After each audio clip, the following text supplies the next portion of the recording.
C'était beaucoup de le mettre au sein, mais après, je me rappelle pour nos trois enfants, quand même, on a eu des pleurs le soir, hein, ça c'est sûr. Des pleurs de OK. décharge, les pleurs du soir. Puis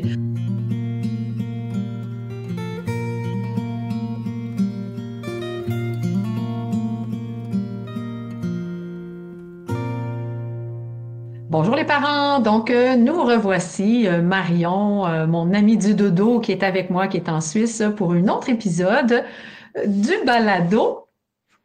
SOS dodo, percevoir le dodo au-delà des stratégies. Merci Marion. Alors, aujourd'hui, hey, on touche un sujet que je pense que 100% des parents veulent. Et je le nomme ainsi, les parents, ce qu'ils veulent, c'est voir leur bébé s'endormir sans pleurer. Mais c'est pas toujours le cas. Souvent, on se demande comment faire. Alors, avant de rentrer dans le sujet, on se présente. Je m'appelle Brigitte Langevin, experte en éducation au sommeil depuis plus de 25 ans. Je suis maman d'une jeune femme de 34 ans hein, qui a fait les 72 premiers épisodes avec moi sur le sommeil. Pas encore grand-maman, mais ça va venir un jour. Alors, vous accompagner pour faire en sorte que le sommeil soit harmonieux dans vos familles, c'est un plaisir renouvelé. Moi, c'est Marion Magnona, je suis infirmière et puis consultante en éducation au sommeil des enfants depuis une année et demie.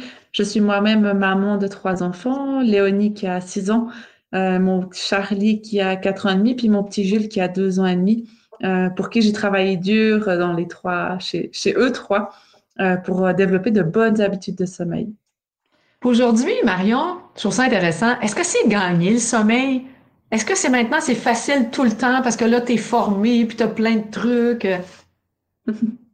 Je dirais que c'est acquis, j'ai envie de dire, mais bien sûr que non, c'est pas toujours facile parce que mes enfants, c'est pas des robots, puis bien sûr qu'ils ont pas toujours envie d'aller dormir. Euh, donc voilà, mais je fais toujours du mieux que je peux parce que c'est important pour nous tous en fait. C'est ça. Alors, ce qui est important de retenir, c'est pas parce que, tu sais, souvent les gens me posent la question, toi, tu dois bien dormir, Brigitte. Ben non, je fais de l'insomnie comme tout le monde. C'est juste que, ou des fois je suis stressée, c'est juste que j'ai des outils pour être capable de me soutenir puis de me ramener le plus rapidement possible. Puis toi, aujourd'hui, c'est en plein ça, tu as des outils qui fait que si jamais ça dérape, ça revient assez rapidement dans la famille Magnona. Oui, c'est ça. On est très vigilant quand même au sommeil de notre enfant, de nos enfants. Est-ce que le papa est autant vigilant que toi? Ben, il est devenu aussi, oui, oui, oui, parce que nos enfants, ben, ils parlent, donc dans le comportement, on le voit aussi très bien. Donc, c'est sûr s'il y a une crise, ben, mon mari va tout de suite me dire, ah, bon, il est fatigué aussi. OK. Fait que c'est vraiment bien intégré chez vous deux. Puis les deux sont... Parce qu'il y a des fois, il y a dans des familles où les deux parents adhèrent pas au sommeil de la même façon parce que on n'a pas développé non plus une relation de sommeil qui est identique, là. Fait que, mais dans ton cas à toi, le sommeil de Frank, c'est précieux pour lui aussi, comme pour toi, ou si lui, il voit ça différemment? Pour lui, c'est aussi précieux parce qu'il il travaille toute la journée, donc le soir, il est aussi fatigué. Puis c'est sûr qu'on a un moment avec nos enfants, on a le repas, puis après, ben, on a un moment ensemble, puis après, on les couche. Mais je pense que c'est bénéfique pour tout le monde, en fait, d'avoir un peu ce temps tranquille aussi. Puis nous, ça nous permet aussi d'avoir du temps pour nous, mais aussi de faire du sport, enfin, d'avoir des choses personnelles, en fait. Ah, je comprends. Fait que c'est aussi important pour lui. Alors, si on revient à notre sujet, je veux qu'il s'endorme sans pleurer. Toi, parce que ça n'a pas été facile avec ton Jules, là, je pense, hein, puis peut-être avec tes trois enfants, est-ce que tu portais ça en toi, toi aussi? Non, pas au début parce que, comme je le dis très souvent, hein, notre première fille, c'était tellement facile. Et puis, j'aurais voulu trois enfants comme ça. Euh, donc, on n'avait jamais de pleurs. C'était vraiment un bébé sourire tout le temps et qui dormait tout ce qu'elle avait besoin d'elle-même, en fait. Puis après, par contre, avec ses frères, ben, il y avait quand même plus de pleurs, mais on était là. J'ai beaucoup bercé mon petit deuxième aussi. Puis après, bah, ça a filé, puis ça a été bien. Puis notre petit Jules, ben, j'ai beaucoup contourné les pleurs, hein, comme on l'a dit dans un autre podcast. Et puis, pour ne pas avoir de résultats, puis au bout d'un moment, je me suis vraiment dit que il fallait que j'aille vers une autre direction. Mais quand même, tu as fait des stratégies de contournement de pleurs parce que tu voulais qu'il s'endorme sans pleurer, ton petit Jules. Ah oui, bien sûr, bien sûr. Puis tu sais, il y avait des parents, il y avait des gens qui me disaient, mais laisse-le pleurer un petit peu. Puis c'est vrai que au début, pour moi, c'était impensable. Et puis au bout d'un moment, moi, je disais, oui, ok, je veux bien, mais je veux qu'on me dise comment le faire. Je veux pas me lancer comme ça, puis le faire au feeling, et puis en fait, ne pas avoir de résultat. Puis finalement, avoir généré des pleurs de frustration, de fatigue chez ton enfant sans que ça donne un sens à ce que tu Ouais, mets c'est en ça. place. Exactement, exactement. Alors, écoute, moi, j'ai appris, parce que, tu sais, pour moi, m'endormir dans une paix, c'est normal. C'est comme ça que tout le monde devrait s'endormir. Mais il y a des parents. Moi, il y a des parents qui étaient convaincus qu'un enfant, c'est normal que ça s'endorme en pleurant. Est-ce que c'est normal qu'un enfant doit passer par un épisode de pleurs pour s'endormir? Mais non. Mais non. Mais non, mais non, mais non. Alors, les parents qui nous écoutent présentement, quand on a un enfant qui doit passer par un épisode de pleurs pour s'endormir, puis des parents ils disent, ah, c'est normal. C'est pas supposé. C'est dans la normalité des choses. S'il est trop fatigué, on appelle ça des pleurs de décharge. Mais notre rôle à nous, c'est vraiment de faire en sorte qu'il puisse s'endormir sans pleurer. Alors, si l'enfant a des pleurs de décharge, puis on voit ça chez les enfants de 2, 3, 4 ans aussi, là. Ça t'arrive des fois que tes enfants aient des pleurs de décharge quand ils vont se coucher? Oui, oui, OK. tellement. Même si tu es vigilante, même si tu les couches tôt, malgré tout, parfois ils sont plus fatigués que la moyenne, puis ils doivent décharger un peu. Oui, bah oui, parce qu'il y a aussi des journées, bah comme je disais, hein, une journée de crèche, puis mes grands qui vont à l'école, ben c'est un rythme, c'est des grosses journées. Il y a du sport aussi, donc c'est sûr que il y a parfois où il y a peut-être un besoin de décharger, comme tu disais. OK. Puis toi, est-ce que tu es à l'aise avec ces pleurs de décharge-là aujourd'hui? Aujourd'hui, oui, parce que je sais pourquoi. Ah, c'est tellement bien nommé. Alors aujourd'hui, oui, parce que tu sais pourquoi. Puis à l'époque, comme tu as nommé tantôt, s'il n'y avait pas un sens, une direction, une structure, une logique, il n'était pas question que. Puis là, tu as dit laisser pleurer, mais tu me connais très bien. Tu sais que moi, je n'utilise pas ces mots-là parce qu'on n'est pas des parents négligents. Alors, de l'entendre pleurer à cette époque-là, est-ce que tu avais la sensation que tu l'abandonnais?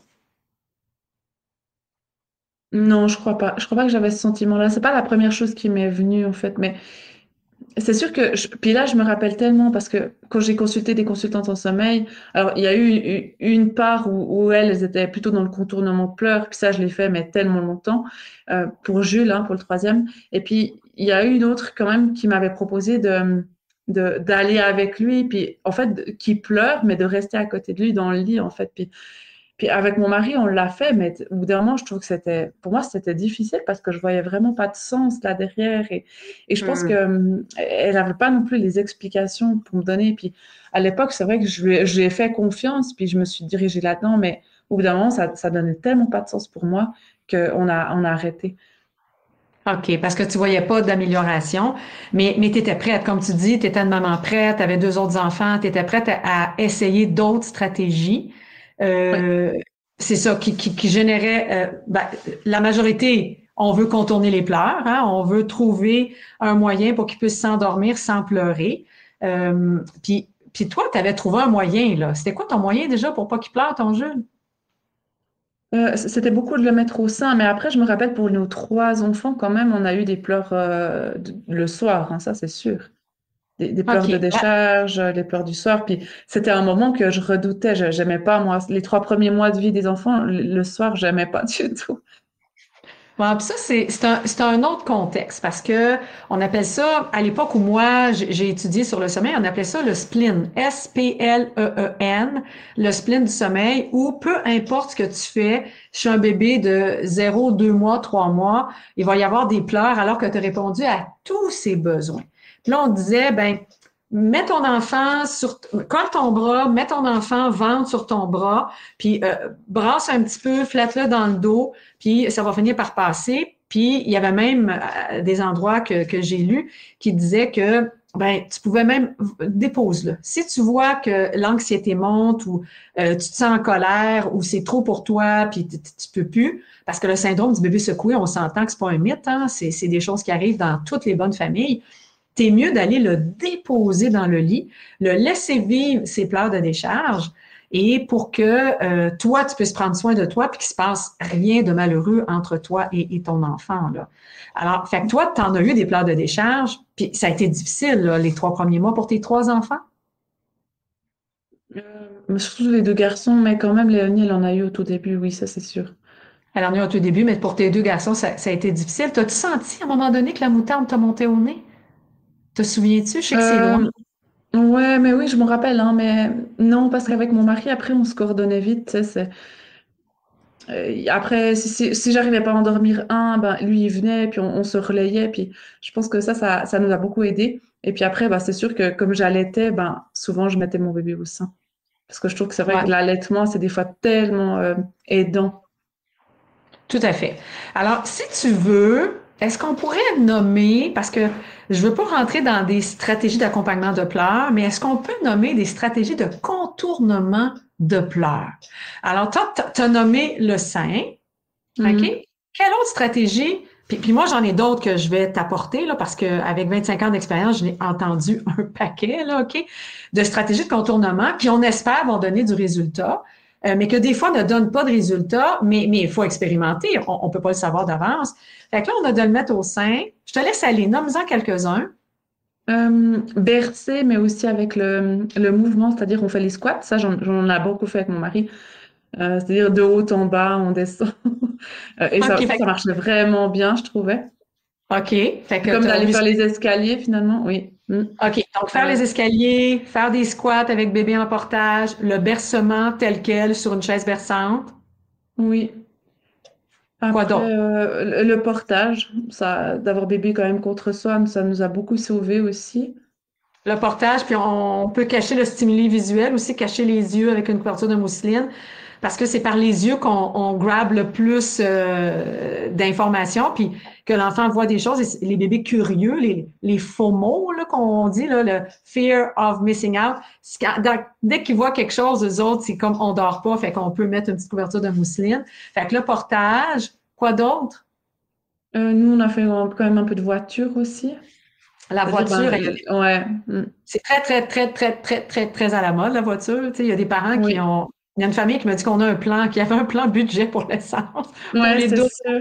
des enfants, parce qu'ils se promenaient, puis tu sais, pendant pas juste 2, 3 mois, pendant 1 ou 2 années, à la sieste l'après-midi pour les voir dormir. Donc, il y a l'auto, il y a la poussette par le fait même. Oui. Après, bah, je pense que nous, c'était nos basiques, je dirais. On n'a pas été vraiment plus loin. Mais je sais qu'il y a aussi des parents qui vont allumer la hotte de la cuisine. J'avais une maman qui utilisait le feu, tous ces Le bruits quoi? blancs, en fait. Le feu, OK, le OK. sèche-cheveux. Ah, le sèche-cheveux, OK, le sèche-cheveux, t'as raison, mais pas sur le bébé, là, hein? Le sèche-cheveux Non, non. dans la pièce pour faire un bruit blanc. Exact, exact. OK. Fait que là, il y a des bruits blancs aussi qui peuvent se faire.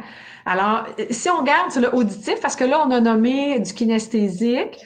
Alors, le visuel, faut le couper. Fait que le fameux mobile au-dessus du lit, généralement, c'est un stimuli, ça empêche de s'endormir. C'est pas une bonne idée. Alors, sur le plan visuel, on a, moi, j'ai un papa qui jouait de la guitare. Mhm.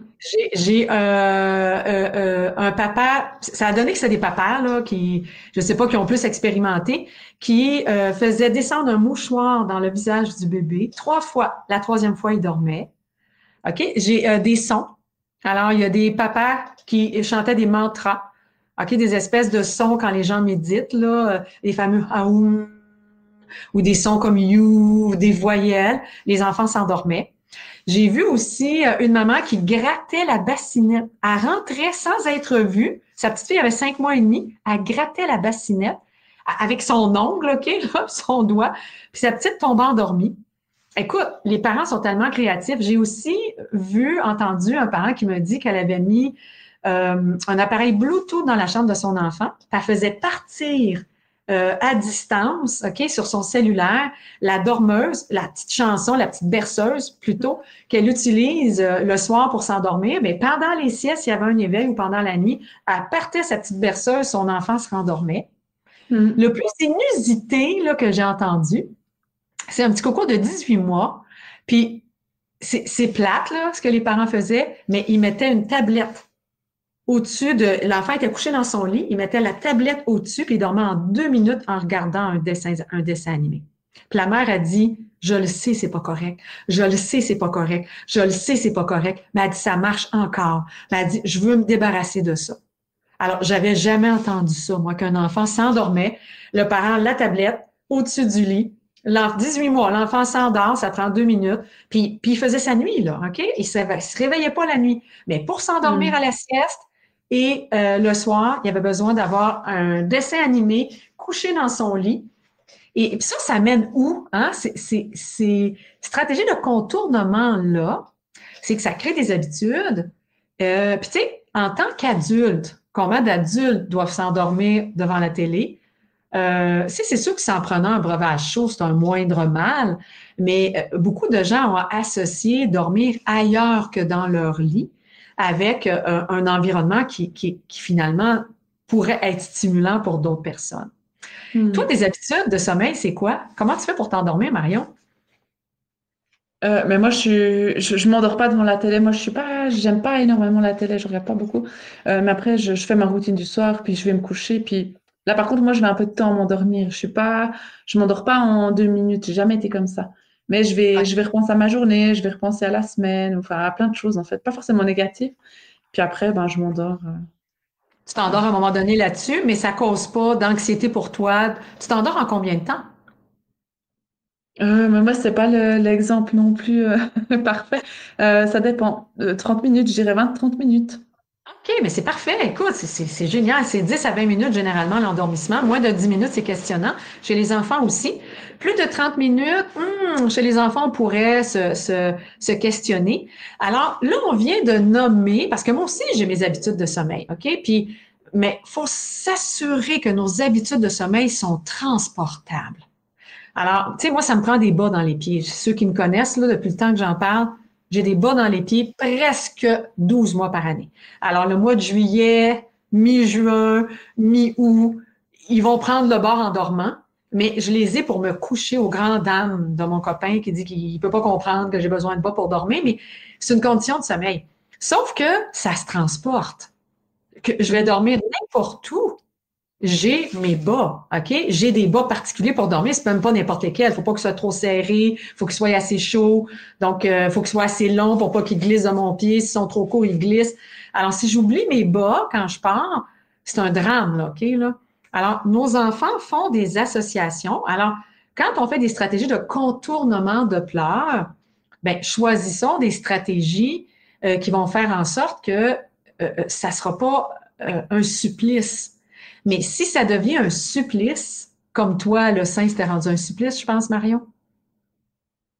Oui, bon, supplice, c'est un mot fort, mais je dirais que c'était pas la solution. Mm. C'est ça, c'était pas la solution. OK, à ce moment-là, fait que parce que ces habitudes-là, les enfants, ben, les maintiennent jusqu'à temps qu'on les change. Puis quand on les change, ben, les pleurs surviennent. Puis là, il y a des parents qui me disent, ben là, je veux retirer le biberon pour l'endormir, je veux retirer le sein, le bercement, je veux retirer ma présence, je veux retirer, mais on peut-tu le faire en douceur? Qu'est-ce que tu réponds à ces parents-là, toi, Marion? Ouais, il faut expérimenter, Pourquoi? observer puis s'ajuster. Parce OK. qu'il y a des enfants chez qui ça peut aller, en fait. Moi, je dirais, c'est vrai que je reprends souvent l'exemple de mes enfants, parce que ma première, bon, bah, il y avait peut-être un peu de berceau, mais même pas. Elle, on l'a posée au lit, elle dormait. Mais mon deuxième, c'est vrai que je l'ai bercé quand même bien 6 mois. Puis, au fur et à mesure, le bercement durait moins longtemps, je le déposais, puis ça s'est fait, je dirais quand même en douceur. On a eu de la chance. Ouais. Donc, je dis Parce pas que que c'est impossible, hein, mais il faut être patient aussi. Puis, faut être patient. Puis quand tu le déposais, est-ce qu'il y avait des pleurs?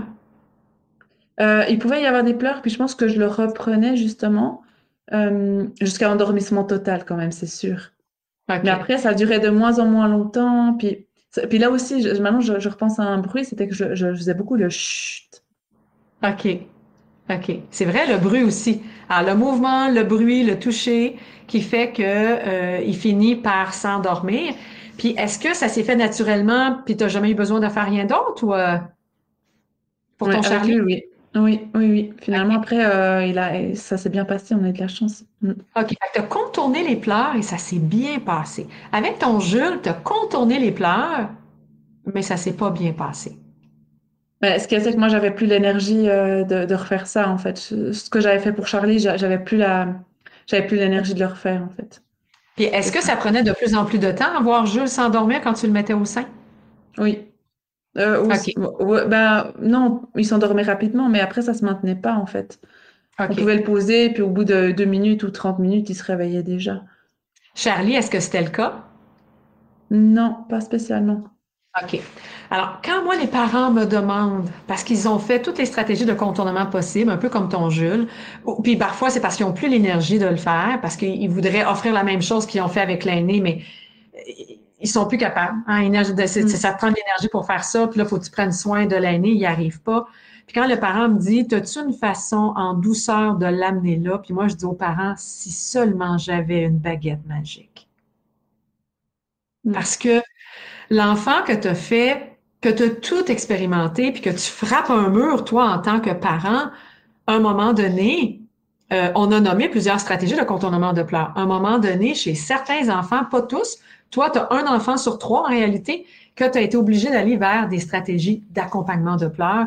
Donc, avoir l'obligation d'entendre sa frustration et sa fatigue pour l'amener à développer des bonnes habitudes. C'est ça? Oui, oui, exactement. OK. Fait que là, quand on dit je veux qu'il s'endorme sans pleurer, comment faire? Évidemment, ce que moi je comprends, c'est qu'il y a autant de façons de faire qu'il y a de parents et qu'il y a de bébés. Parce qu'on en a nommé plusieurs. J'espère que les gens vont se retrouver là-dedans. Euh, on a nommé la poussette et l'auto aussi, si je me souviens bien. Alors, j'espère que les parents vont pouvoir expérimenter puis en trouver, mais aussi, comme toi te fais, à un moment donné, passer à l'acceptation que de contourner les pleurs, c'est plus le bon moyen. Je pense que ce qui change aussi la donne, c'est d'avoir le nombre d'enfants qu'il y a devant aussi. Parce que c'est sûr qu'une maman qui en a que un, mais c'est sûr, j'ai envie de dire, elle a beaucoup de temps disponible, mais quand on en a déjà deux devant, ce qui était notre cas, ben, Il y a on des a toujours les parents, Marion, moyens. que même si c'est leur premier, ils n'ont pas le goût d'utiliser de stratégie de contournement de pleurs. Parce que leur Mm. sommeil est précieux, le sommeil de leur enfant aussi pour la santé, le développement. Alors, ils vont essayer un petit peu, mais ils vont pas euh, se pencher là-dessus, puis mettre beaucoup de temps parce que ça fait pas partie de leur valeur. Et c'est correct. C'est Oui. ça le message aujourd'hui. OK? Le message aujourd'hui, c'est pas tant dans le comment faire, c'est dans, c'est dans je peux-tu accepter? OK? Où mon enfant m'amène. Parce que souvent, les parents me disent, oui, mais moi, j'ai pas réussi. Toi, as-tu un truc? Hey, si toi, t'as pas réussi, parent, à contourner les pleurs, là, je peux t'en donner d'autres trucs, mais il y a bien des chances que moi non plus, je réussisse pas. Mais si tu veux l'accompagner, si tu veux accepter que ton enfant t'amène ailleurs, puis qu'on peut utiliser des stratégies d'accompagnement de pleurs, oh, OK, là, je n'ai plus là, de façon de faire parce que tout n'a pas été expérimenté. Comme tu disais tantôt, il faut expérimenter, faut observer puis s'ajuster par la suite parce que le mode d'emploi, c'est pas nous autres qui l'avons, hein, comme tu as pu remarquer. Mm, mm. C'est vrai que ce que je trouve toujours hyper important, c'est de sentir le parent prêt. Puis moi, je dis toujours aux parents, mais est-ce que vous êtes vraiment prêts? Parce que c'est un défi. Et puis, bah, le Mais bébé, que bien ce sûr soit qu'il pour est contourner prêt, les mais C'est c'est le ça, que ce parent. soit pour contourner les pleurs ou les accompagner, il faut être prêt parce que c'est exigeant.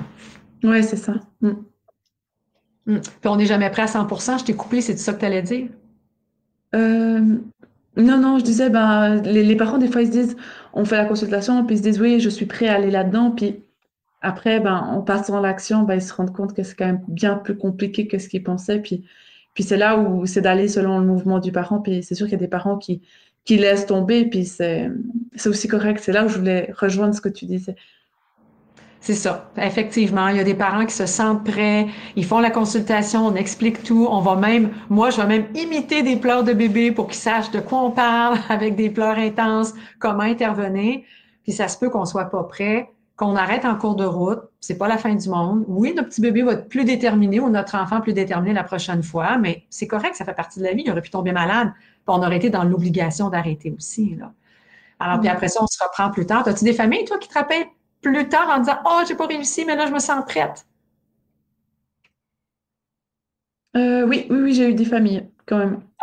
C'est ça parce que tu en as eu une cette semaine, il me semble, là, tu sais. Fait que la famille Oui. est pas prête au moment où ils ont la consultation, mais ils sont plus prêtes par la suite parce que ils se rendent à l'évidence que les stratégies de contournement de pleurs, ne fonctionnent pas.